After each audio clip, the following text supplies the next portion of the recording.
Okay, so this is the image reversal step. Image reversal is where you flip the polarity of the mask without really changing anything on the mask. So if you want the exposed areas to remain after the develop, so normally after the develop in a positive tone resist, the exposed areas will be removed, they will be dissolved, and the unexposed areas will remain. If you want to flip it so that the exposed areas will remain and the unexposed areas to be dissolved, there's two things you can do, two ways to accomplish that. One is you can use a negative tone resist, which will accomplish that purpose. The other way of doing it is to use the positive tone resist, but use a ammonia image reversal process. So both of them actually are using the same thing. Even negative tone resist have embedded ammonium salts inside it to accomplish the same thing. So I'm going to only talk about the image reversal using ammonia. So this is the oven for the ammonia image reversal. The process is this chart illustrates the cycle, so it's time and pressure. So we're going to load the wafer. The first step is it's going to go through a whole bunch of vacuum and vent and vacuum and vent. The reason for that is to reduce the moisture in the chamber. So right now it's air, and air has moisture, and the moisture and the ammonia will react to produce nitric acid, and it's not going to work if you leave it like that. So each time it cycles, so you go down to 100 torrs. So you don't go down too low because the photoresist will start outgassing at too low a pressure. So you only go to 100 torr, bring it back up to atmosphere, which is about 760, and then you cycle through. Every time you do that, you reduce the moisture content by the ratio of the 760 divided by 100, which is about 7. So every cycle will reduce the moisture content by 7. So after 5 cycles, the moisture should be reduced by 7 to the power of 5, right? So 7 times 7 times 7. So the moisture should be pretty much all gone. And then the next step is this. This is where we fill the chamber with ammonia up to 500 torrs. Hold it for 45 minutes. This is where the photoresist, the exposed parts of the photoresist, which now contains carboxylic acids, because that's what the exposure does, this ammonia will neutralize that carboxylic acid so that it's no longer soluble in the developer. So that takes 45 minutes, and it's 500 torrs because we don't want the door to open. If you go to 700 torr, the door could open by itself and flood the lab with ammonia, which we don't want. So we stop at 500 torr. The program will do all of that control. And then after 45 minutes, then we go through the same pump purge cycle now to get rid of the ammonia in the chamber, because ammonia is not pleasant. So we do that, and then we finally vent. So this whole cycle is going to take more than an hour. So that's one of the drawbacks of this process, is the length of time it takes. The oven needs to be at 94 Celsius, or 94, 95 Celsius. However, the temperature gauge is not very accurate. So the way I'm compensating for that, and I have a little calibration chart for 94C, I really have to put in 115C. So 115 really means it's 94. It's been calibrated. So first step is to increase the temperature, and there are two heaters. The front side and the back side. Is the front, is the rear. So you want to increase both of them, bring it up to 115.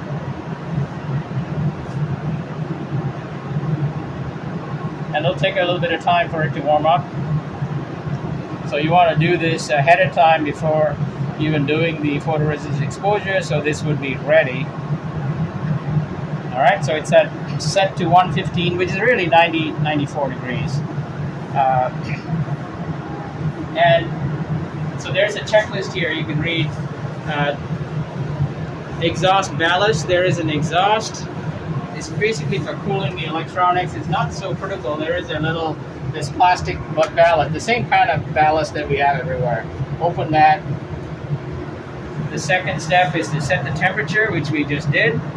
The next step is to check the valve, because we are doing two different processes in this chamber.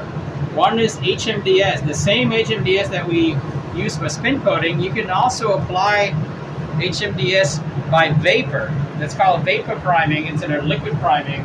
It's actually more effective than liquid priming, and that's this first process, process 1. It goes through a bunch of pump work cycles, and it'll release HMDS, and then it goes through a bunch of pump work cycles to complete the process. But again, that'll take some time. That's a 5-minute step. When you include all of that, it might be 15-20 minutes by the time you're done with everything.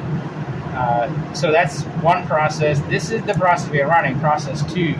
So you can see process 2 is highlighted here. I'll get into this menu a little bit later.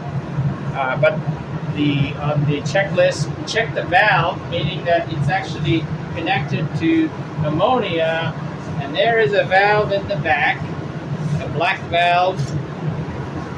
Can you see that? So this valve is pointing this way, and you can see it's written here, ammonia. So it's pointing to ammonia. If you point it the other way, it'll point to HMDS. You shouldn't really switch them back and forth because you'll cross-contaminate. And there is a process for evacuating the line and then switching. We mostly use this only for the ammonia image reversal, so it should be on this position.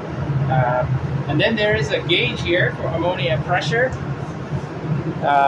PSI, 20 PSI, that's good enough for this. So the ammonia is coming from the service room, that's always left on. The line is coming from the back here. It's this line here and that green valve. This is the ammonia line from the green valve. Comes out here and goes into the machine. So we verified that. And if you're switching gases, there's a program for doing that. I'm not going to talk about that. So on this screen here, make sure it's recipe number 2. Oh, wait, you got to stop here. Make sure it's recipe number 2 and not recipe number 1. That's for HMDS. You hit this, you can pick a number. So 2.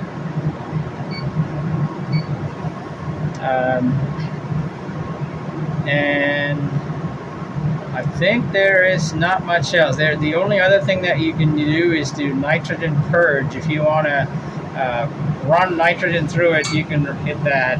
So now the purge is on, now the purge is off.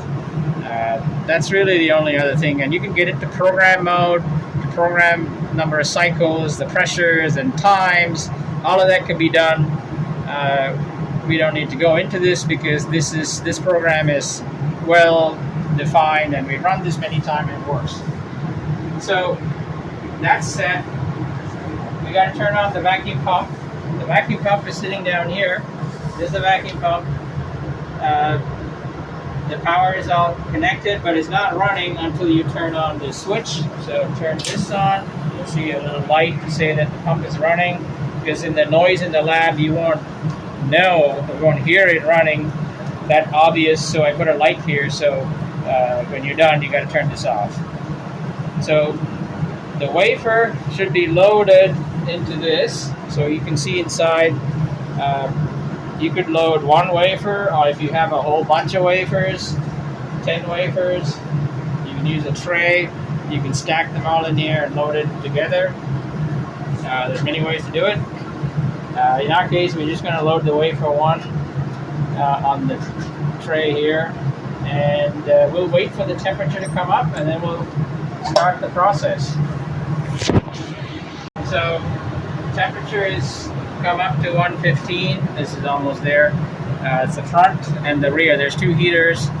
So we're ready to place the wafer. So drive the wafer.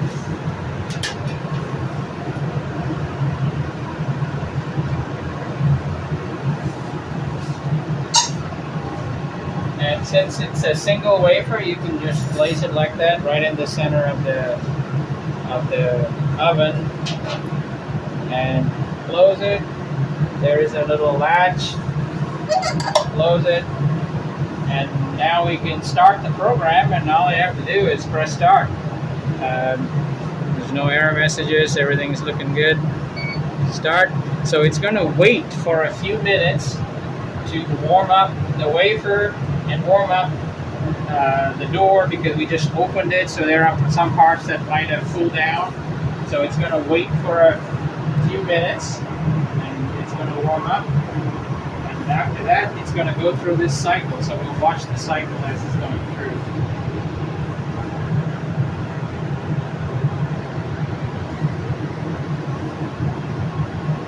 I think this might be 5 minutes, so you can stop.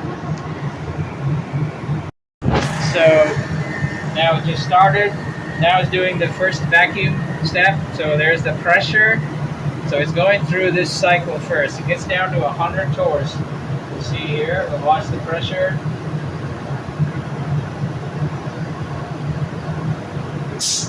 There it is, 100 torrs. It dips below it, but that's okay. And now it's doing a dehydration vent.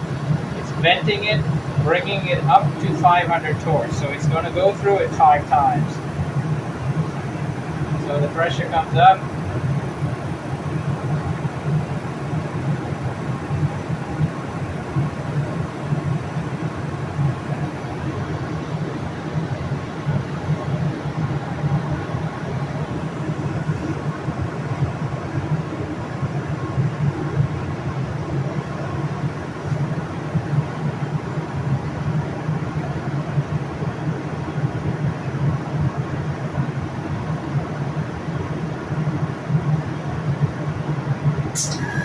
Okay, so now it's doing the second cycle, so dehydration vacuum, and it'll repeat this cycle 5 times to reduce the amount of moisture in the chamber before releasing ammonia into it.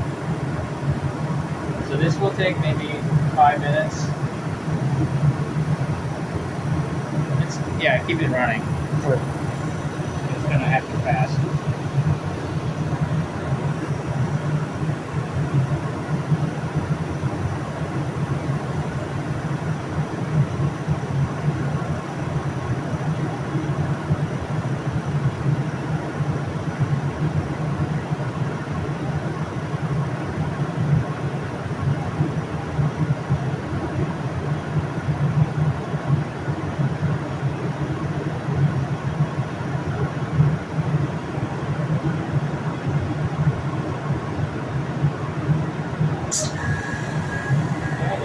Going back down.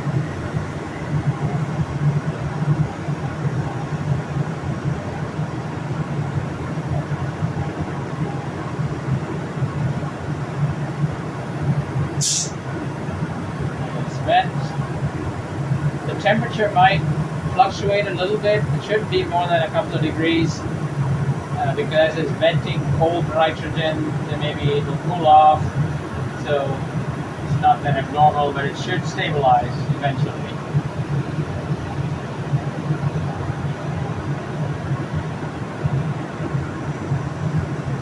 And if for any reason we have to shut this off in an emergency, there is the emergency shutoff. You just get it, it'll stop.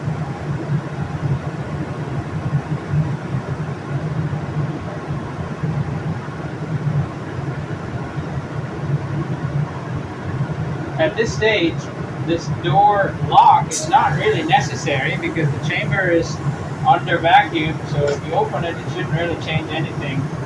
I like to leave it on for the ammonia process because with the ammonia inside, if the pressure goes up close to atmosphere for any reason, the door could accidentally open and then it'll release all the ammonia into the lab. So for that reason, it's good to have this in lock position.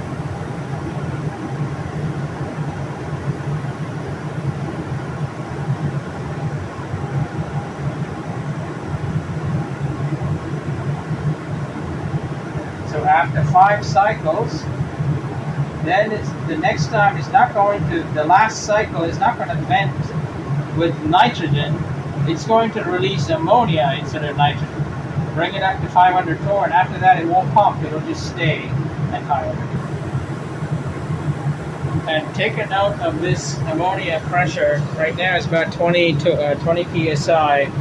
When the ammonia valve opens and is releasing the ammonia in the chamber, this will drop, and that's a good indication that the ammonia is flowing. So we'll keep an eye on that as the process continues. Yeah, I think this might be the last. Yeah, so this is the last one. This is called the image reversal base pressure weight. The base pressure is 100 torrs. So when you get to 100 torrs, it's going to release ammonia this time instead of nitrogen.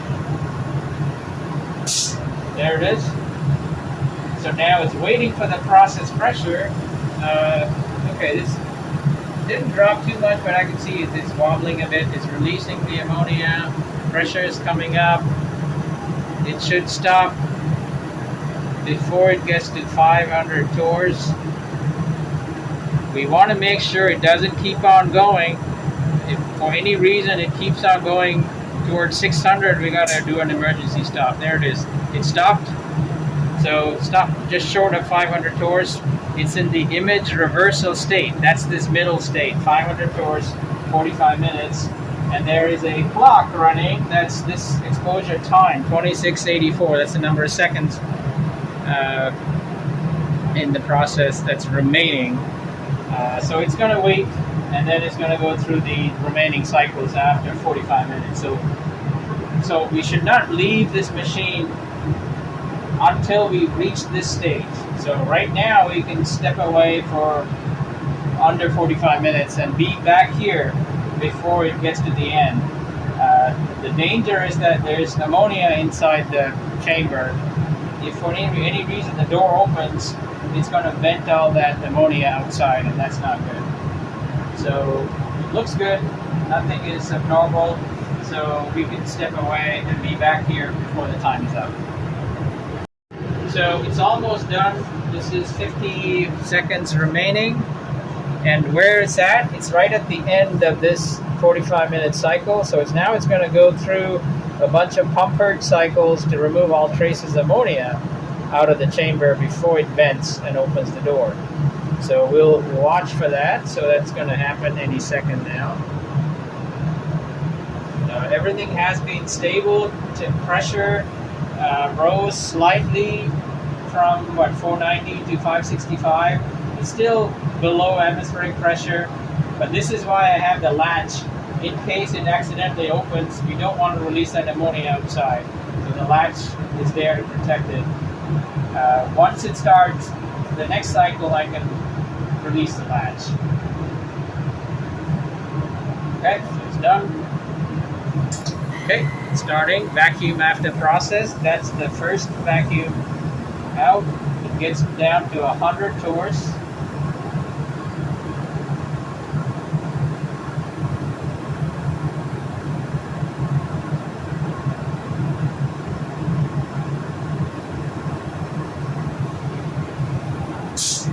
Okay, and it's bent. So it's going to go through this 5 times. So venting to 500 torrs, then it's going to pump down to 100 torrs, back and forth. So this is for removing traces of gases. So this is called vent after process, evacuate after process. Earlier on the first 5 cycles, it was called dehydration vent, dehydration pump. So these were removing moisture. This is for removing traces of ammonia from the chamber. So at this point, most of the ammonia is gone. So I'm just going to unlatch this so when it vents, the door will automatically open.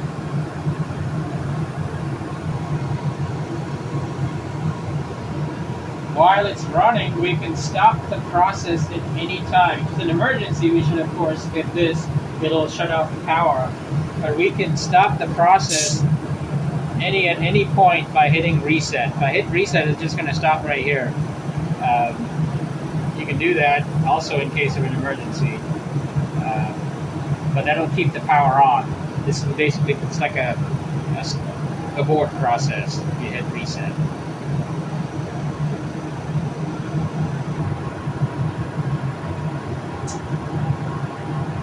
So now it's waiting for atmosphere.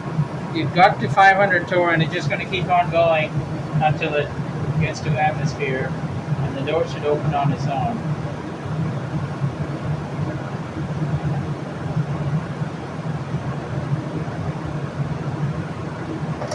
Okay, so there it is. At this point, it's going to continue. It should recognize that the door is open, although there's no door sensor. It's going to keep on venting. If it doesn't stop, you just hit reset to basically abort the process. So you can hit reset, and now it's completely stopped. The wafer is sitting there, but I also don't need the heater anymore. Turn down the heater, hold down the star and the down. That's how we set the temperature. So bring it down to all the way down to 0. It won't go below room temperature. There's no coolant here. So just wait till we get to 0. And so the heaters are off. Let's get the wafer.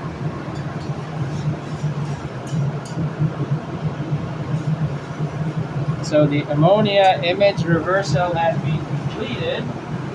So the next step is to do the flood exposure. So let me talk about that. Let me shut this down. So this is done. We don't need to latch the door. Just shut it like this and turn off the pump. We don't need the pump. Turn off the pump, and we turned on the exhaust valves in the back. That can be turned off, closed, and that's it. Just leave it. So on this wafer, what we've done is we exposed it and then we neutralized it. So all of the previously exposed areas are no longer active. They've been neutralized, so they cannot be re-exposed. They'll do nothing. So they'll behave like unexposed resist. They will not expose again. However, we have unexposed resist from last time. Those are still active. So if we do a flood exposure without a mask, those areas should get exposed. They'll release carboxylic acid, and that can be developed. So the previously exposed areas will not develop. The next exposure is will develop, but we don't need a mask, and we don't need to align it to anything because the previous exposure has been neutralized. So that's what we're going to do. And also, light sensitivity doesn't matter. We're going to do the flood exposure anyway. So I'm going to remove this mask. We don't need a mask. So go to change mask. Get the slide out. And hit the enter key to disable the vacuum. Hold the latch. Remove the mask. The mask has been removed. We'll put the slide back in. No mask is needed for the flood exposure.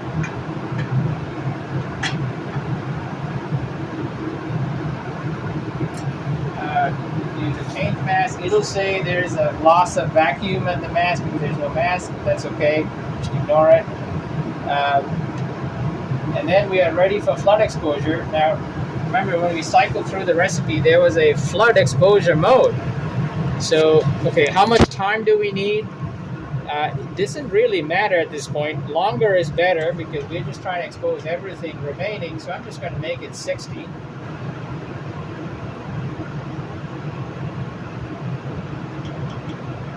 It should be adequate. So 60, then you go to exposure type, under soft, go to flood, and that's it. And now we load our wafer. So let's load the wafer.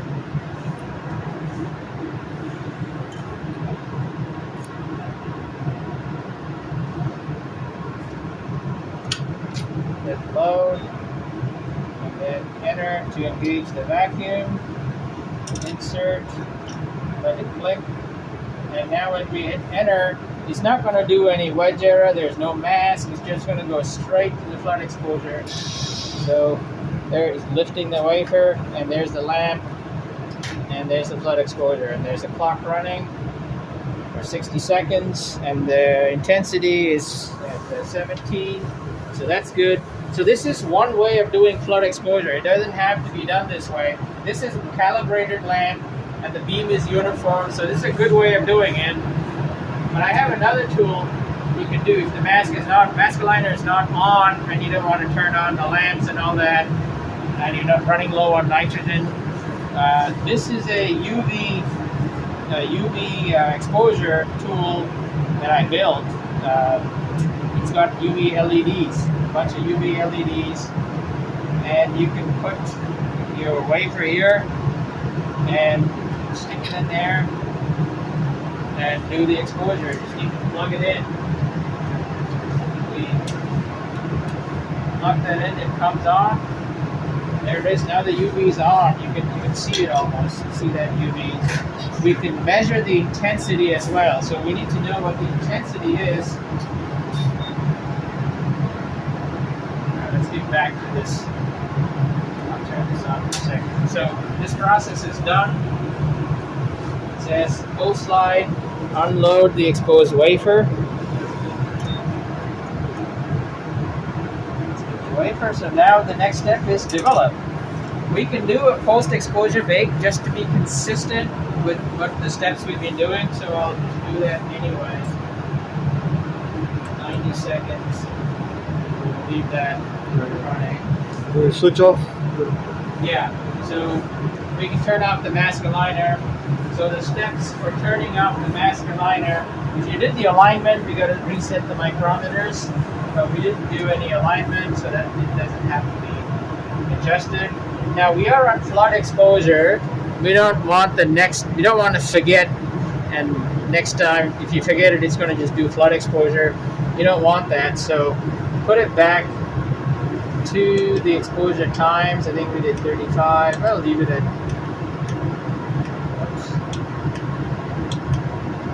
yeah, we'll leave it at 31.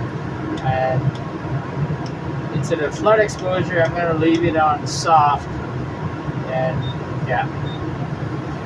And so now so when you start it up next time, it's going to start off at this point. Turn off the power, and then turn off the lamp. It's just as simple as turning off the switch. Just be sure you don't need it back, because you can't turn it on for several hours. It'll let you turn it on, but it's not safe for the lamp. So turn it off. Now the lamp needs to cool off, so we need to leave the nitrogen running, and we can pull the exhaust for maximum flow. So pull it all the way so the lamp can cool off. It's pretty hot. The lamp will cool off. Leave it for about 30 minutes.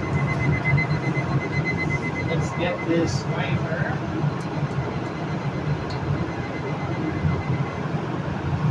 And this is ready for develop. So instead of using flood exposure mode on the mask aligner, in case the mask aligner is off and you don't want to turn it on, we can use this.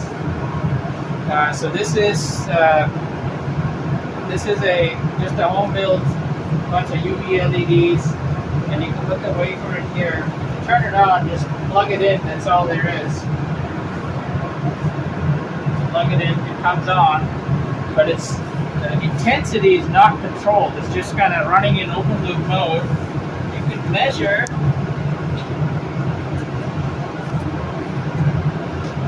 the intensity can be measured. So this is a UV intensity meter.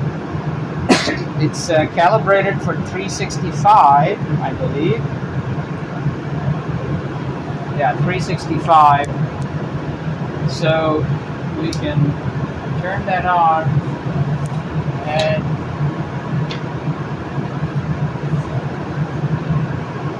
put this in there and measure what the intensity is. About 8.5, no, 8, move it, 9, actually it's fairly uniform, it's not too bad.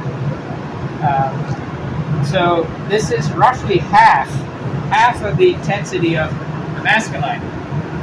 Which is okay. So if you're going to do 1 minute exposure there, do it 2 minute here. The flood exposure is not very critical as long as you reach the dose. You can go beyond it. So this is a good way of doing it without keeping the lamp on. And then the wafer goes on this slot here. This is a 3D printed little tray. You can stick it in there and run the process. So it's pretty simple. I put the LED in here so you know it's running. Don't leave it running. It gets very hot over time. So just unplug it. That's all there is.